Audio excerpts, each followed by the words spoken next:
கோயில் பேரை மேன ஜகச்சர ஜரமிதம் பிரௌதஞ்ச சர்வம் சதா சோதந்தே பதபோ விபாசனிகராத் யஸ்ய பிரசாதேன தத் ஓம் இத்யாதி மனோஜரத்வனிகதம் ஜோதிஷ்மதாம் ஜோதகம் யோமவ்யாபிபரம் சிவாஜ்யமகனம் ஜோதிஷ்பிரபத்தே சிவாதிருஷ்டம் பலம் திலேம்பரம்.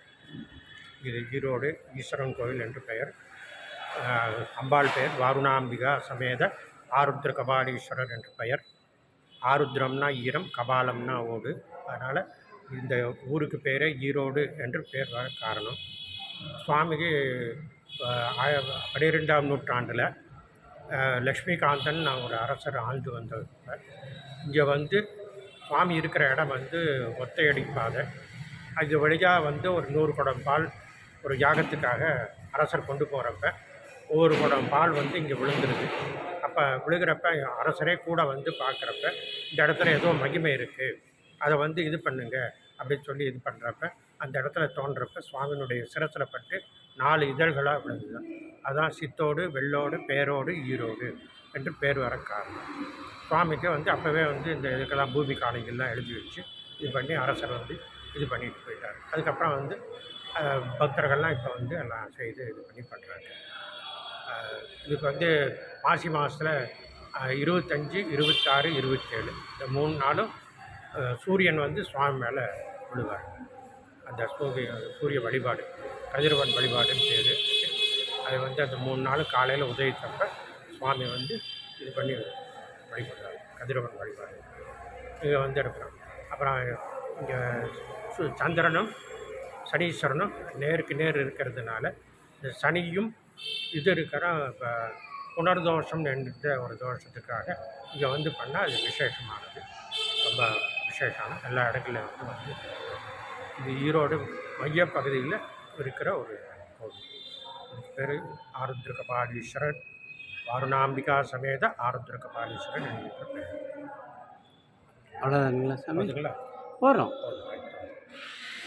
நிறைய மூர்த்திகள் இருக்குது. ஹாய் சொல்லுங்கள் இருக்குது, சொல்லுங்கள் சொல்லுங்கள் சொல்லுங்கள் சொல்லுங்கள். ஏன்னா வர்ற துரகரேஸ்வரன் இருக்கார். சரி. ஆமாம், துரகரேஸ்வரன்ற ஒரு மூர்த்தி. அவருக்கு 3 கை 3 கால்கள் 3 தலைகள் உள்ளது. இதுக்கு வியாழக்கிழமையும் ஞாயிற்றுக்கிழமையும் அர்ச்சனை செய்து இது பண்ணால் விஷஜுரம்னு சொல்லுவாங்க. அந்த விஷஜுரம் குறையும். இதுக்கு மிளகு ரசம், சாப்பாடு, கீரை கூட்டு இந்த மாதிரி செய்து இது பண்ணால் அது வந்து நிவர்த்தியாகும். சரி. இதனுடைய தலைவிருட்சம் வன்னிமரம். தலைவிருட்சம் வன்னிமரம் பின்னாடி இருக்குது. அது எடுத்துக்கலாம், நான் அதை அதை காமிச்சிட்டு அதை அந்த இடத்துல போடணும். சரி, நான் சொல்கிறேன். வன்னிமரம் அதில் இருக்க மூர்த்தி வந்து அது காலத்தில் பரிகாரம்லாம் எதுவும் இருக்குங்க? பரிகாரம் ஏதாவது குழந்தை பேர் அது வந்து பாரம்பரியம் உள்ளது. சரி. அவங்க என்ன பிரார்த்தனை பண்ணுறாங்களோ அவளுக்கு நிவர்த்தி ஆகும். சரிங்க ஐயா, சரிங்க ஐயா. வேறு ஏதாவது சிறப்பு இருந்தாலும் சொல்லுங்கள்.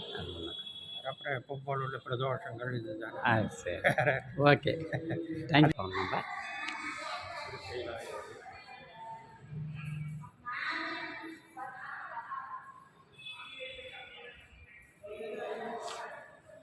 இங்கே ஒரு கொடி மரம் இருக்குது.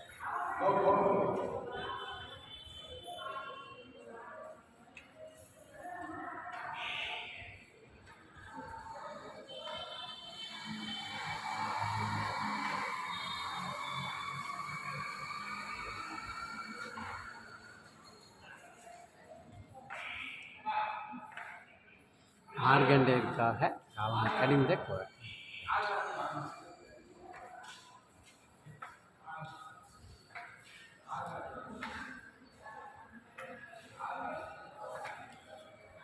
அதாவது சித்திரை மாதம், சித்திரை நட்சத்திரம் மறிக்கொழுந்து வச்சு பூஜை பண்ணலாம். வைகாசி விசாகம் நட்சத்திரம் சந்தனம் வச்சு, ஆனி மூலம் பழம் வைக்கலாம். ஆடி உத்திராடம் பால், ஆவினி அவிட்டம் சர்க்கரை, பூரட்டாதி உத்திரட்டாதி பலகாரம், ஐப்பசி அஸ்வினி அன்னம், கார்த்திகை கிருத்திகை அவல் பொரி, மார்கழி திருவாதிரை நெய், தைப்பூசம் தேன், மாசி மகம் கம்பளம், பங்கினி உத்திரம் பங்கினி உத்திரம் நட்சத்திரம் தயிர் மேற்கண்ட பொருட்கள் ஒவ்வொரு மாதமும் அந்தந்த நட்சத்திர இறைவன் மேல் சாத்தி பூஜை நடைபெறும். ரொம்ப அருள்மிகு வாரணாம்பிகை உடனமர் ஆருத்ரா கபாலீஸ்வரர் ஆகும்.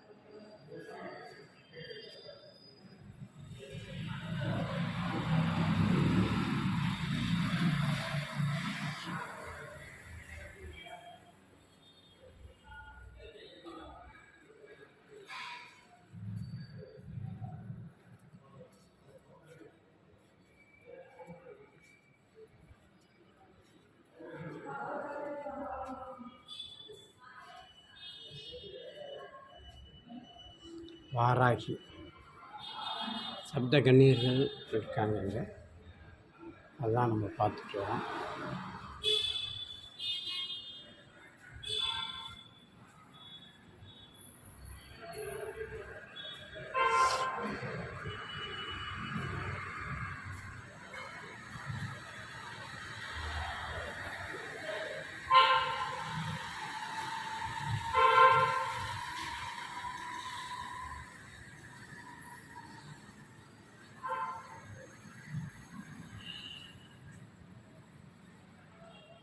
இல்லையா?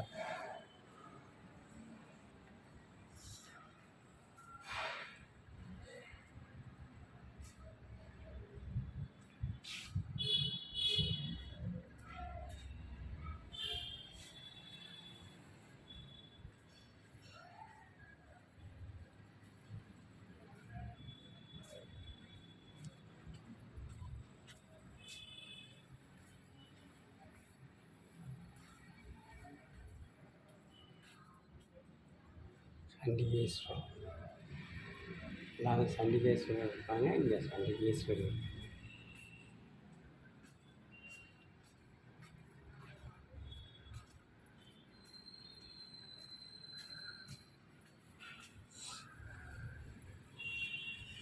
அருள்மிகு வள்ளியம்மை, அருள்மிகு வன்னிநாதர்.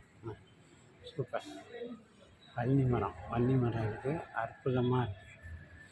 இந்த சாமியெல்லாம் பாருங்கள். ரெட்டை பிள்ளையார் இருக்கார். ரொம்ப விசேஷமாக இருக்குது.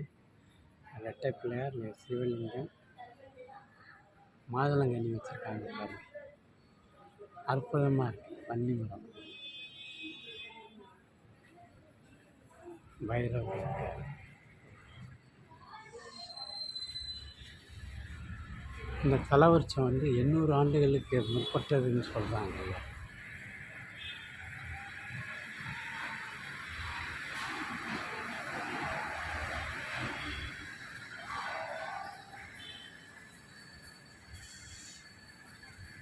கஜசம்ஹாரம், யானை யுத்தத்தில்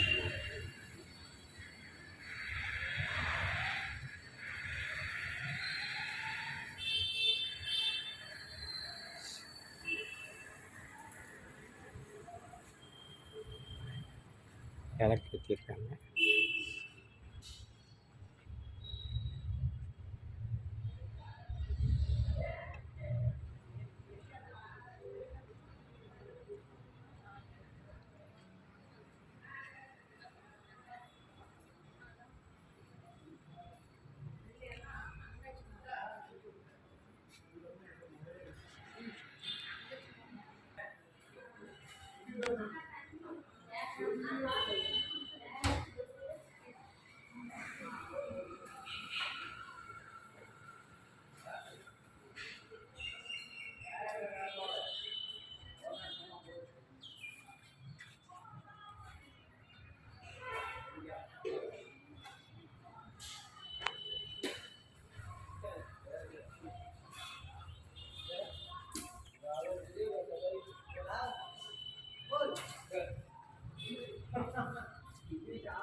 இந்த எடுத்தாச்சுங்க. அவன்கிட்ட கும்பாபிஷேகம் 11/9/2008 நடந்திருக்கு. இப்போ ரீசெண்டாக நடந்திருக்கா? இப்போ 9ஆம் மாதம் இன்னும் கல்வெட்டு வைப்பாங்களா? இல்லை, அது எப்போ நடந்ததுன்னு சொல்கிறீங்களா? கரெக்டான டேட். சரி, right. Okay okay okay, no problem. பைரவர், கொடிமரம்,